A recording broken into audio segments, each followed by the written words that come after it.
নমস্কার। চলুন আজকে আমরা আলোচনা করি নেজাল ডাউচিং নিয়ে।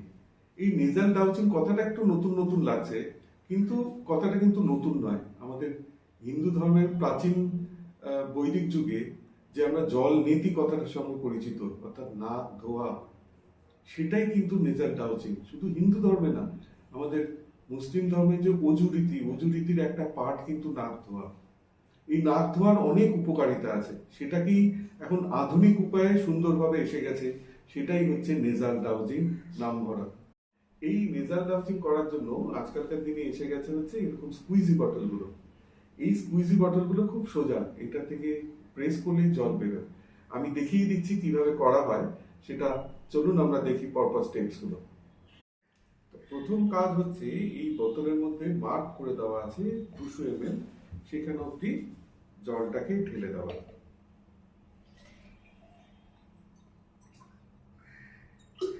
ঢেলে দেওয়ার পরে ওদেরই একটা নুনের প্যাকেট আছে, যে নুনের প্যাকেটটা এর মধ্যে ঢেলে দেওয়া।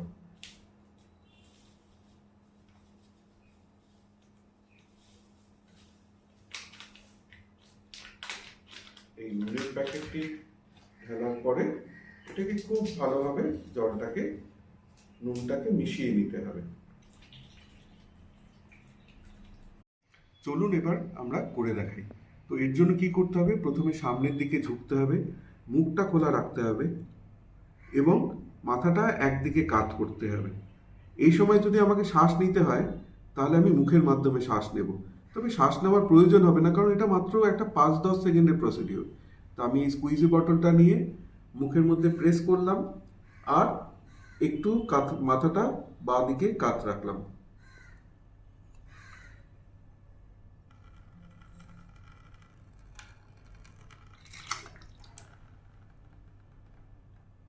তো আমার ডান নাক দেখানো হয়ে গেছিল, এবার চলুন বাঁ নাকটা করে দেখাই। একই পদ্ধতি, জলটা একটু কিন্তু বাইরের দিকে পুশ করতে হবে। তো মাথা ঝোঁকালাম, মুখ হা, মাথাটা একটু কাত, এবং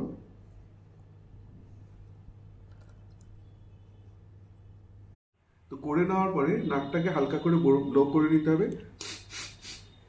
এবং তারপর ভালো করে মুছে নিন, মানে নাকটাকে ড্রাই করে নেওয়া। জলটা আমরা কি করে বানিয়েছিলাম, ফোটানো ঠান্ডা করা জল অথবা বা আড়র জল, সেটা নিয়ে 200 ml নিয়ে তার মধ্যে এরকম স্যাচেট মিশিয়ে দিয়েছিলাম। এই জলটা কিন্তু আমরা বাড়িতেও তৈরি করে নিতে পারি। সেক্ষেত্রে কি করতে হবে, 1 লিটার জলের মধ্যে 1 চামচ খাবার নুন আর 1 চামচ খাবার সোডা, নুন আর সোডা মিশিয়ে নিয়ে সেই জলটাকে তৈরি করে রাখুন। জলটা ফোটানো ঠান্ডা করা হতে হবে অথবা ওই আড়র জল হতে হবে এবং রুম টেম্পারেচারে হতে হবে। সেই জলের মধ্যে সেই জলটা নিয়েও কিন্তু আপনি রোজ নাক ধুতে পারেন। এই নেজাল ডাউচিং এর উপকারিতা কিন্তু অনেক। এটা পার্টিকুলারলি যারা সাইনাসের রোগে ভুগছেন, যাদের অ্যালার্জি আছে, যাদের মাঝে মাঝেই মাথা ব্যথা হয়, তো তাদের কিন্তু এটা খুবই উপকারিতা। আমরা যদি সকালবেলা ঘুম থেকে উঠে এবং সারাদিনে কাজের শেষে ফিরে এসে যদি নাকটা ধুই, আমাদের সারা শরীর সারা দিনে যেই ময়লা, যেই অ্যালার্জেনগুলো আমার নাকের মধ্যে ঢুকেছে, এবং সেটা যদি আমি হাত মুখ ধোয়ার সময় এটা ধুয়ে নিই, তাহলে খুবই এর উপকারিতা। সিমটমসগুলো আমি আমার পেশেন্টদের ক্ষেত্রে দেখেছি খুবই কমে যায়। এটার কিছু কন্ট্রাইন্ডিকেশনও আছে, কাদের আমি করব না। যদি নাকটা পুরোপুরি বন্ধ থাকে অথবা যদি কারো নাক থেকে রক্ত বেরোচ্ছে, তারা কিন্তু এটা করবেন না, ডাক্তারবাবুর পরামর্শ নিয়ে করবেন।